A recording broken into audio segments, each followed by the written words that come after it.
Bem, hoje nós vamos falar aqui dessa lembrança da lei que o Moisés ele notifica, né? Ele coloca novamente a lei, ele está fazendo uma recapitulação, né, de tudo que aconteceu desde que Deus o chamou.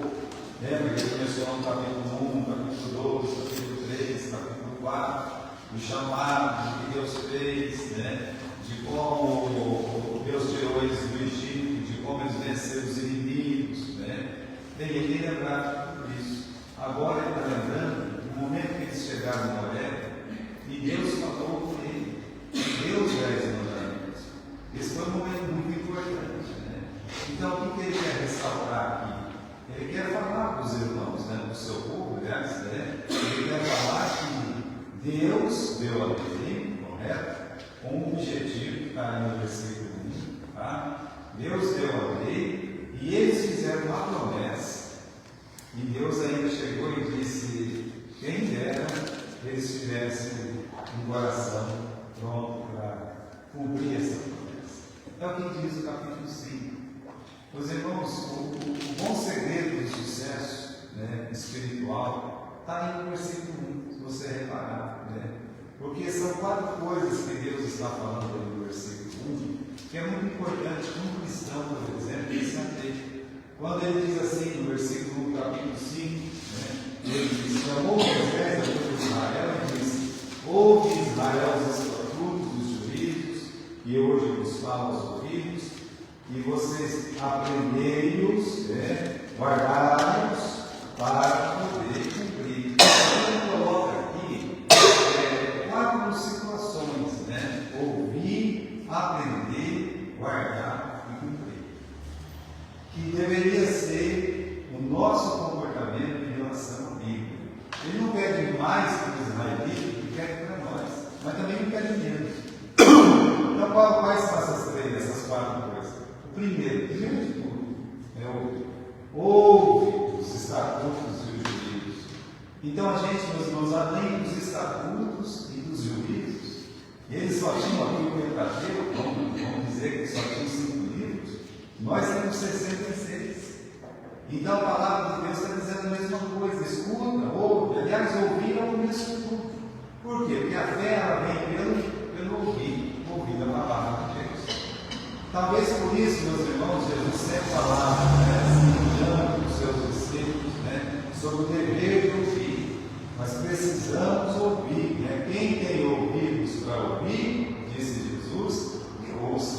Então, o primeiro passo da obediência é ouvir. Então, você escute a palavra de Deus.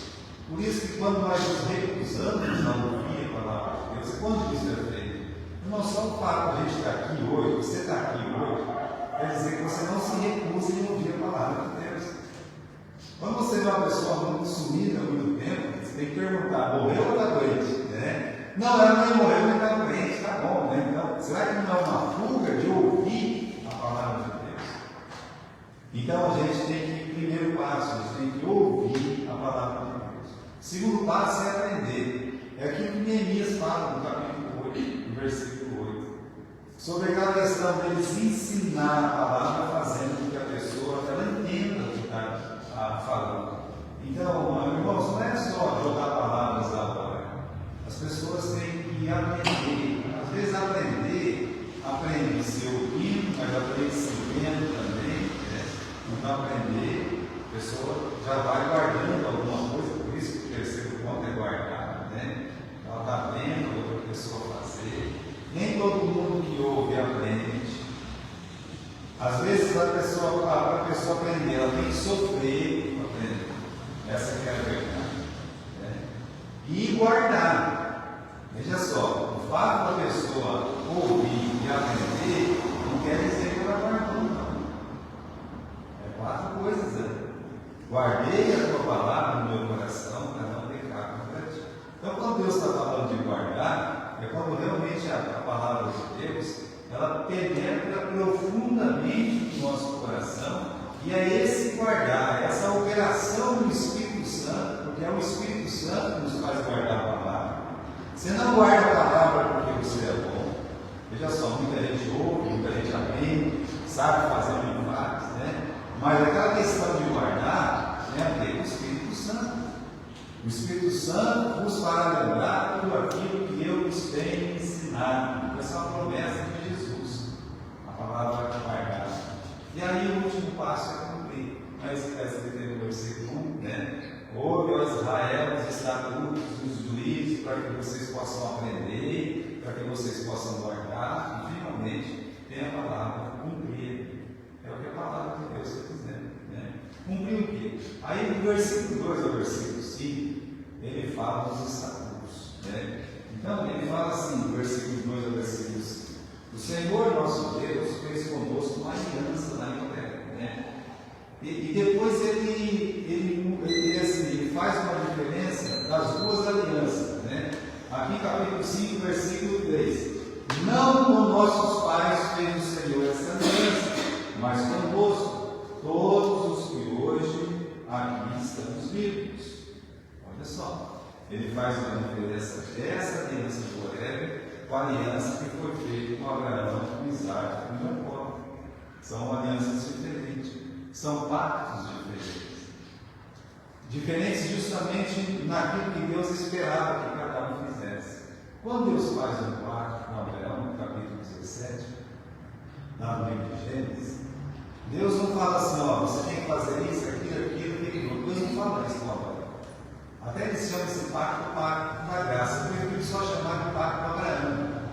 Porque lá no capítulo 17, Deus fala assim, ó, eu vou fazer, eu vou te dar, eu vou te multiplicar, e não espera nada em troca do Abraão. Veja só, meus irmãos, realmente lá no capítulo 17, né? Porque esse pacto feito com Abraão se diferencia muito desse pacto lá do Sinai, né? Do Horebe, capítulo 17, né? E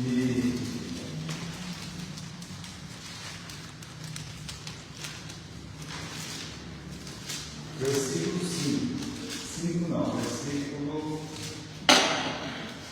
versículo 6: e te farei multiplicar muitíssimamente, e de ti fareis nações, e reis sairão de ti. Estabelecerei, olha, tudo na primeira pessoa. Ele poderia dizer assim, olha, vamos fazer uma aliança, tá? Vamos estabelecer essa aliança, tá certo?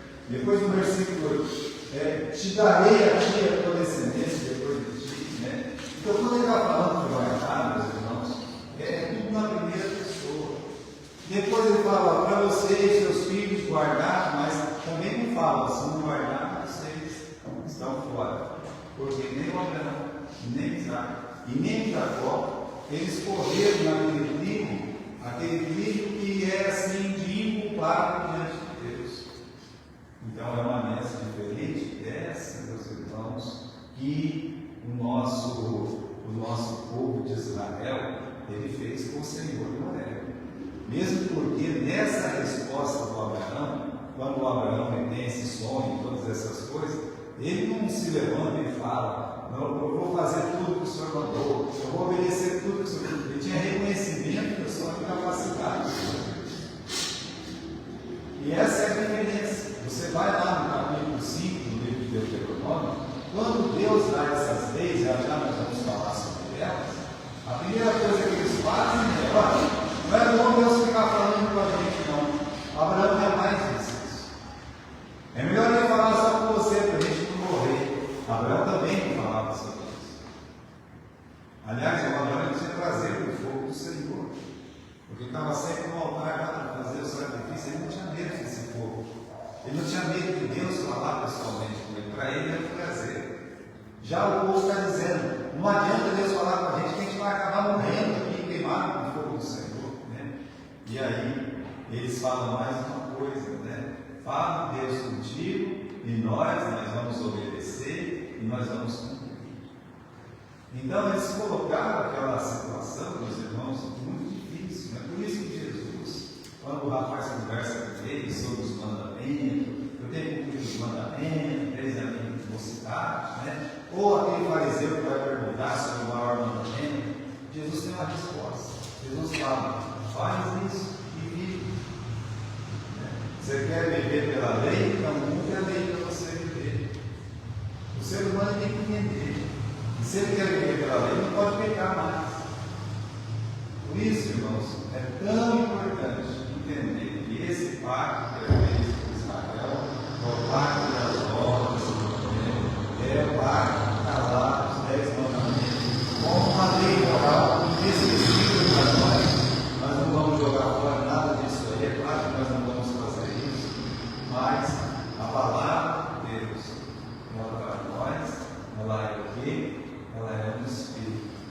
É isso que a palavra de Deus é para nós. A lei do Senhor é para nós um espelho. Como assim é um espelho? Ela mostra aonde está o defeito, mas ela não consegue tirar o defeito. Está entendendo? É melhor que eu sou. Então, ela mostra o defeito, mas ela não tira o defeito.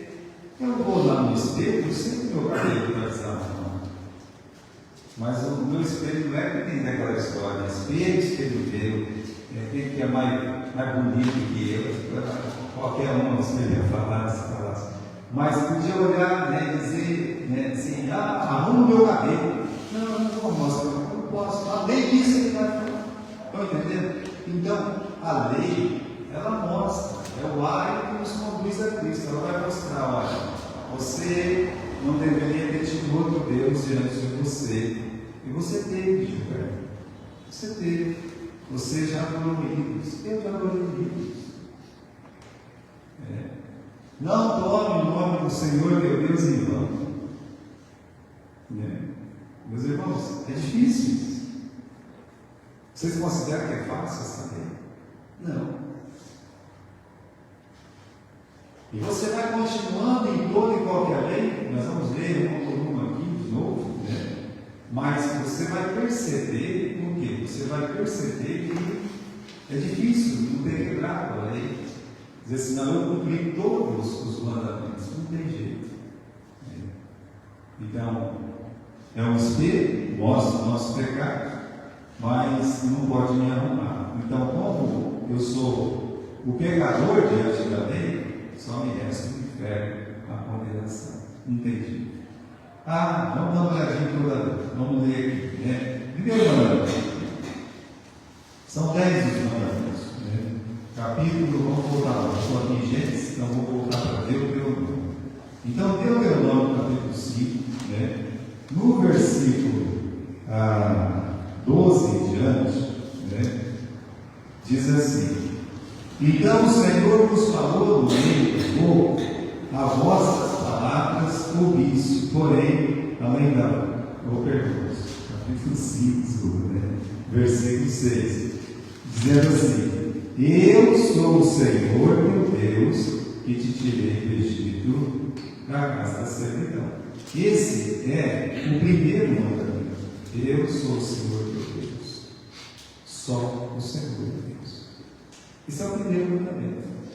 Veja como isso já é difícil para muitas nações, povos, Satanás, sabendo que só o Senhor é Deus, ele faz certeza de toda a cultura no mundo inteiro. Olha como é esquisito, Quando Cabral chegou aqui há 500 anos atrás, os índios já adoravam a lua, já adoravam o sol, já adoravam os grandes espíritos, essas coisas.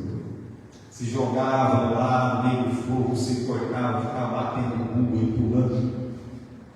Isso há 500 anos atrás. Aquela cultura já estava dominada por um Deus falso.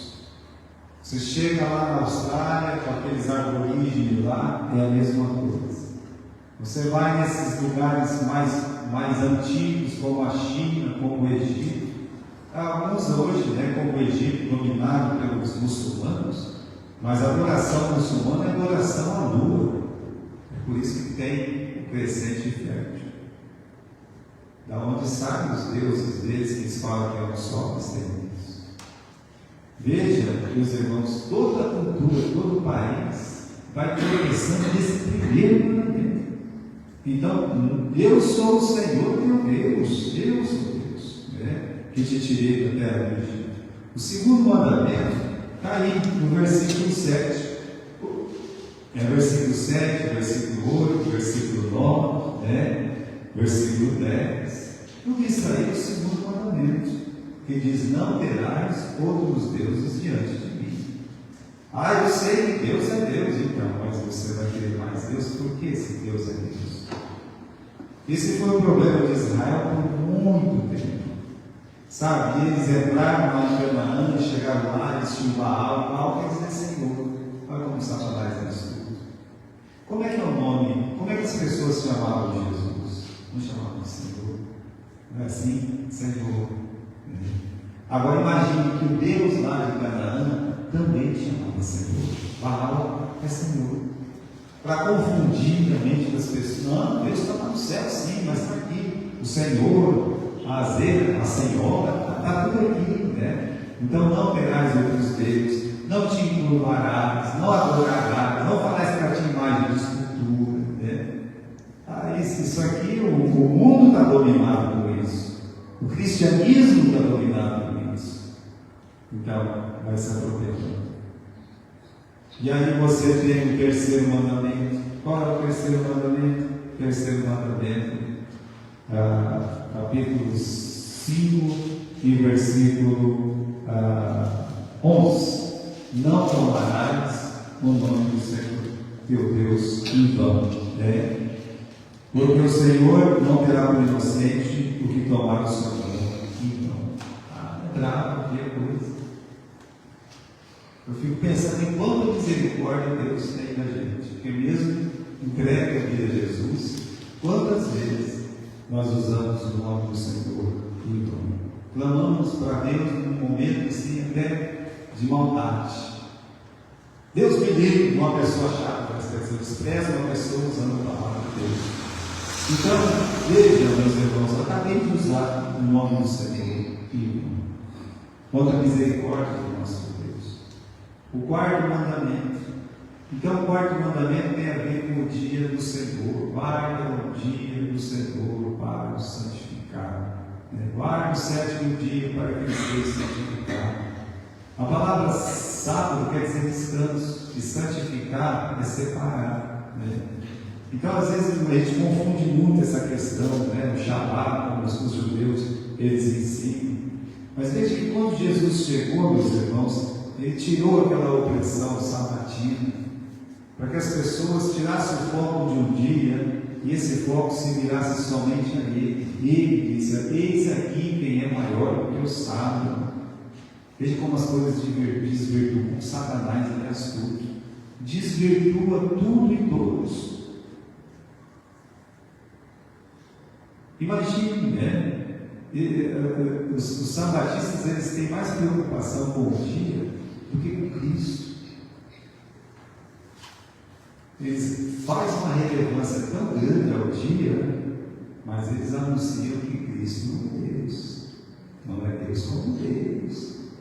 E Jesus é o arcanjo Miguel. Olha só. Então você vê uma diferença grande aí do trato ao dia ao trato ao Senhor do dia. É terrível. Então Satanás ele desvirtua isso dentro do cristianismo. Quando foi implantado o sabatismo dentro do cristianismo aí no século XIX, era um casal de judeu que seguia Guilherme Miller, que não foi um sabatista. Ele nunca foi um sabatista. O criador do adventismo nunca foi um sabatista. Ele acreditava no advento. O que é advento? Advento significa a segunda vinda de Jesus. E ele estava pregando a segunda vinda de Jesus. Fez com que as pessoas acreditassem que Jesus ia chegar em 1844 e as pessoas esperavam Jesus chegar em 1844. Jesus não chegou. Marcaram a data, Jesus não chegou. Então ele se entristeceu, ele voltou para a igreja dele. Mas aí os seus discípulos não voltaram mais. A mulher dele do sol estava lá, sonhou com o quarto mandamento. É engraçado, né? Com Jesus Cristo morto na cruz não sonhou, mas com o quarto mandamento sonhou. E até hoje é a grande profetisa do adventismo do sétimo dia, o Ellen White. Veja, irmãos, aqui está o quarto mandamento. ele é maior do que o primeiro mandamento? Ele é maior do que o 10º mandamento? Não. Ele faz parte da lei. Faz parte da lei. Aí vem, meus irmãos, o 5º mandamento, o 6º mandamento. Né? Vamos para o 5º mandamento. Né? Está escrito aqui, versículos 16: honra o teu pai e a tua mãe, como o Senhor teu Deus te ordenou, para que se prolongue os teus dias e para que te vá bem na terra que te dá o Senhor teu Deus. Você sabe que Paulo lembrou desse mandamento. Vão lembrar disso? Paulo lembrou exatamente desse. Por quê? Porque de todos os mandamentos, esse é o quê? O primeiro mandamento tem uma promessa. Você vai reparar nos outros, por quê? Você vai reparar nos demais que não tem comentário nos demais. De tão curto que são. É curto porque não tem nada? Não, meus irmãos, todos têm consequências terríveis. Nem se salva de graves consequências. Porque se você matar uma pessoa, você vai sofrer. Se você adulterar, você sofre. Se você rouba, você sofre. E aí, por fim, ele dá um pequeno comentário no 10º mandamento. Quando ele fala, não cobiça a mulher, não cobiça o campo, não cobiça a cadeira, não cobiça nada que é do seu próximo. E foi justamente esse 10º mandamento que foi lembrado por Paulo lá na frente, né? Que é o que realmente fez com que Paulo descobrisse, que ele entendesse que também ele tinha quebrado a lei. Assim, mas como é que eu podia escapar do não cobiçarás? Então ele entendeu, eu sou um pecador, né? Aquilo ficou martelando na cabeça dele. Ele não fala exatamente quando isso aconteceu, mas provavelmente, meus irmãos, foi antes dele ter um encontro com Jesus. Aquele 10º mandamento fica martelando a sua cabeça, martelando a sua cabeça. Será que ele não cobiçava a vida dos cristãos? Quando ele segurou aquele mão de Paulo no esteiro e ficou lá vendo uma pessoa, a Bíblia diz no capítulo 7 que quando eles olharam para a esquerda, sem ele ter falado uma palavra, antes de levar ele lá para falar para todo mundo, a Bíblia diz que olharam para ele, viram ele com um rosto que parecia dele, um anjo. Os anjos depois vieram buscar, mas quando olharam para a esquerda, as pessoas viram um anjo. Interessante isso. Paulo estava lá no Saúl de Tarso. Depois ele fala daquela questão da cobiça. Então você tem aqui os 10 mandamentos. E Jesus, depois ele faz o quê? Né? Qual é o grande mandamento, Senhor? Então, é resumido em 2 mandamentos. Quais são os 2 mandamentos? Amarás ao Senhor teu Deus de todo o teu coração, de toda a tua alma, de todo o teu entendimento, de todas as tuas forças. E amarás ao teu próximo como a ti mesmo. Veja só, esse aqui, meus irmãos, é o resumo dos 10 mandamentos que nós temos aqui em todos esses versículos. E se eu amo a Deus, e se eu amo o próximo. Então, meus irmãos, aprender a amar a Deus, você não é coisa de um dia para o outro. E aprender a amar o próximo também não. Como assim aprender? Se a pessoa fala que ama, ela diz, não, tem que aprender a amar. Uma das coisas que a gente aprende nas cartas do apóstolo Paulo é quando ele fala crescer em amor, então o amor ele vai crescendo. Uma das coisas que acontece com o crente é ele crescer em amor. Tem pessoa que ele não gosta, mas como ele ama a Deus e como ele sabe que tem que amar o próximo, ele começa a ver virtude naquela pessoa e um dia ele passa até a amar aquela pessoa, porque ele cresce em amor. Veja como é a vida do cristão. Amar a Deus, né? Amar a Deus mais do que bom, né? Jesus disse: vem me amar mais do que o pai, mais do que a mãe, mais do que os filhos. filhos, mais do que a casa, mais do que os campos, mais do que os animais, mais do que o dinheiro, mais do que o celular. Não é tão fácil assim amar a Deus mais. Um crente vai aprender a amar a Deus mais e mais. Ele vai se desgarrando dessas coisas para amar mais a Deus. E aí tem a questão do próximo: amarás a teu próximo como a ti mesmo. Então, imediatamente, irmãos, essa palavra de Jesus já nos leva aqui, já nos leva à lei que nós chamamos a lei real. O que é a lei real? Se você abrir a Bíblia lá no livro de Tiago, vamos lá, Tiago capítulo 2. Tiago capítulo 2. Vamos encontrar o versículo